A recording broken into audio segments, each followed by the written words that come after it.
Thank you. Yeah. We'll try to get this thing figured out.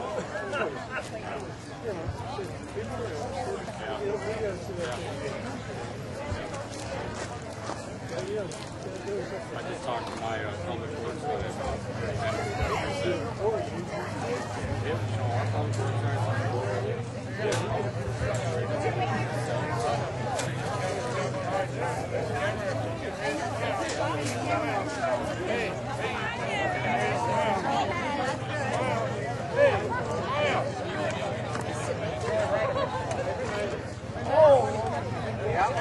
You're on camera. Hi, everybody. Got it yesterday? Yeah, about 3:30. Oh, yeah.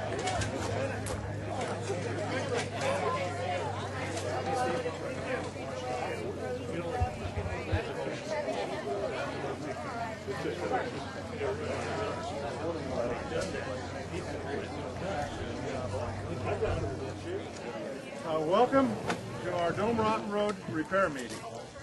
We have Holly Irwin, George Knopf, Jose Lazarga, and Steve Bennett here to explain what is all happening. There's been a lot of rumors, and hopefully they can straighten out these rumors and we'll come away from there with real facts. Please, you got to get closer. But please hold your questions until they're through speaking, and then they'll try and answer your questions as good as possible. Holly, okay. You want to lead off? I guess so. Jose, you want to go ahead I'm sure there'll be questions, so go ahead. Okay. I attended a meeting last Tuesday. Can you guys hear me out there? No. No? You're right here. The hearing aid up. My name is Holly Irwin, and I'm the supervisor for District 3 out here. I'm your supervisor.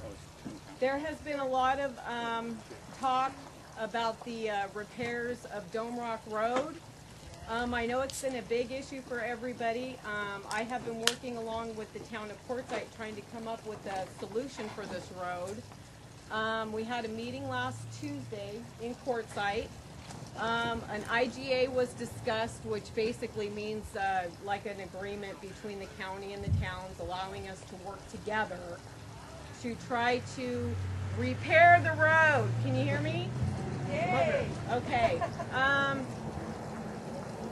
Like I said, we've been working on this for quite some time, and as I mentioned at the meeting on Tuesday, once you turn everything over to attorneys, they tend to lag it down a little bit, and that's where the times kind of came in.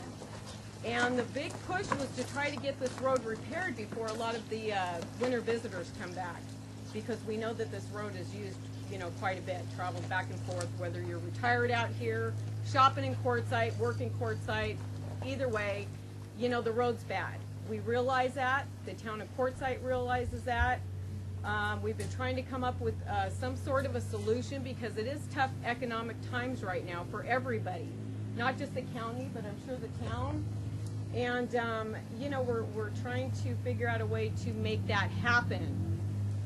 Again, everything stems around getting our IGA in place, which is an agreement, which I did meet with Mr. Buckaloo, who works for the county attorney's office. I met with him yesterday, along with Tom Simmons, with our who is the director of public works, which I didn't realize there'd be this many people, or I would have had him out if you had any actual road questions, because I'm not a road person.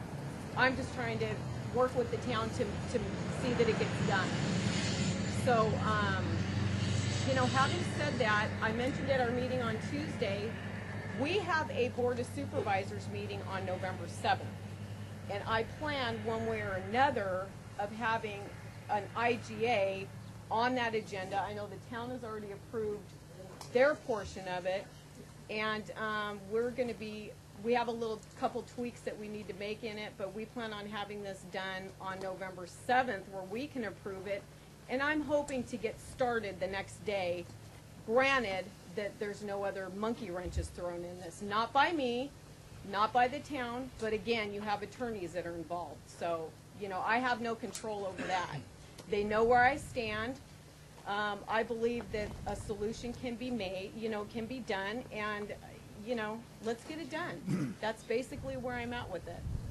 So I came out here to kind of reassure you guys that this has been an issue that has not been ignored. We've been working on it. I've had multiple meetings with, our public works, our county attorney, have spoken back and forth with the town, and I know that they're the ones getting the brunt of this whole thing, which technically it is your guys' road. We're just trying to help out to see what can we do to have, the town and the county work together to fix a problem, which is how it should be. So that's all I have to say. I don't know if you want to add anything, Jose. Yeah, I'll talk. Steve, if you are. Thank you. So I hope that kind of puts everybody at ease. We're aware of it. Can you wait till we're done, and then we'll get to you, okay? Go ahead. Well, I'm George Nault, your county assessor. I didn't have a lot to say other than Holly has been working real hard to get this done. And the bottom line here is, let's get the road fixed and get you guys set up to where it should be. That's all we're after. The county really don't have a dog in this fight, but she's got those people ready to go to get this done, and it should be done. Because it doesn't make any difference if you're not, and you're part of our county, and you guys all pay taxes. So his just went up $150. So I don't know what else to say except we're trying to be worthy of your tax money, and she's got it all set up, and like she says, the next day. And she's talked to Tom Simmons, that's the head of the department, and he wants to get going because we need the heat. Right. For the temperature to lay that road down. So we've still got a little bit left, and Now's the time. now's the time. Thank you. Get her done. Quit raising taxes. I was asked to come out here. That's his question. I was asked to come out here to explain how this got this far and why. Steve Bennett. What is your title? Nothing. I own Cool Covers, part of this road. I tore it up one time. Some of you probably remember that. Okay. From what I understand from Jose, come on up here, Jose. What the town and the county's got going is they're going to go in there and they're going to do a fix to the road. Basically, clean it up, tack seal it. You guys and then they're going to overlay it with some kind of aggregate. Yeah. But you got to understand, this isn't going to be a temporary fix. Another one? Well, if you please don't, because they're trying hard, and you got to understand that the county doesn't own this road. The city does not own this road. Who owns it?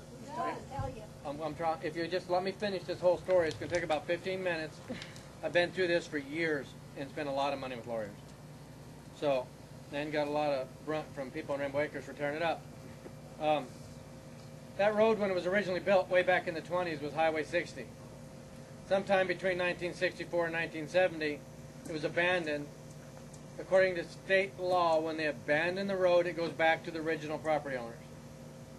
When that happened, the original property owners, which at this point is myself, Dick Tran at the hotel, Palo Verde Disposal at the bridge, and the state of Arizona / BLM, if you can figure that out, on the big section that they're going to work on now. Only problem with all that is, according to county and state law, the county cannot accept a road, and the city cannot accept a road that is not already up to standards. It's against the law. Because if the city would accept this road at this time, it would put the full brunt of tearing it out, which is one of you guys mentioned needs to be done. It does. It needs to be tore all the way down to dirt, redone, and put in 4 to 6 inches of new asphalt at a cost of a guesstimate $500,000. Nobody's got that kind of money right now. They can't do it anyway because they don't own it. So from what I understand, they're going to do a joint venture gesture to repair it good enough at this point. So they're doing good for what they can do considering they don't own it. They also don't collect HERF funds on this road because nobody owns it. Anybody need to know what HERF funds is? Yep. Highway user fund. Highway user funds is the county, the city, the state, everybody gets back fuel tax money and stuff for every mile of road they own. Forever. Nobody's had this road in their name since 1967. So nobody's collected none of these funds on it to be able to put in the bank to pay for what they're trying to pay for. Had this been straightened out back in the 60s, the money would have been there. It never has. The problem is nobody owns that section of that road. When the state law was wrote in the 20s in BLM, the state law says if they take a road from one of you people and put it in, they revert it back to you. You accept it back. That all happened. Only thing is, BLM law back in the 20s, before the state law, says if we grant you the property for a road, we do not have to accept it back. Their rules override the state rules.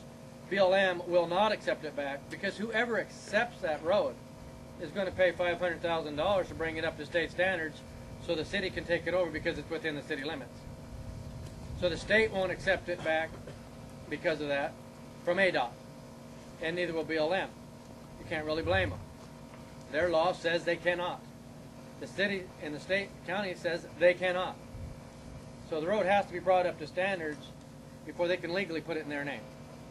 Somebody's got to pay for that. This is something that can be done, but it's going to take a long time. The short version of that, to get that paid for, I'll go over a few people that I believe is liable for the monies. And it's going to take a couple years to get that far and get all the paperwork done. That's why their repair job today, which will last a few years, it's all repair jobs last, is a good thing. I didn't know they were even going to do that until this morning. So that's a great thing because it's going to take 2 to 3 years to get done what really needs to be done. To fix that road, somebody's going to come up with $500,000. The ones that screwed up when they did this is originally the county and the city made a mistake. When they built Rainbow Acres, according to Arizona state law, the developer is totally liable for the access road traffic impact study. That never happened. Had that happened, when they built the road from here to Palo Verde's, let's just say down, well, to the stop sign, they did that and they built that road. Jacobs and companies paid a great deal of that. I believe the county paid for some of it. At this point, it don't matter. That section got done. They overlooked the fact that from the stop sign to where the cattle guard used to be, just past my office, they overlooked the fact that the amount of traffic was just going to beat that all to shit. Because it was an old road then, but it wasn't horrible. You guys know that. They overlooked the fact that that needed to be upgraded at the same time. They just overlooked it. Jacobs and companies who built this should have put up the money to upgrade that at that time. That didn't happen. Can you go back after them for some of that money? I have no idea. That's something that the county will have to work with them with. They're going to do more development out here someday. Who knows?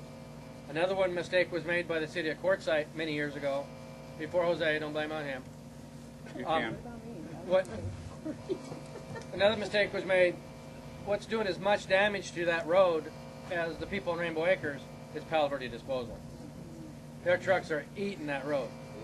And they seem to think they got to go 80 miles an hour all the time. And UPS and FedEx.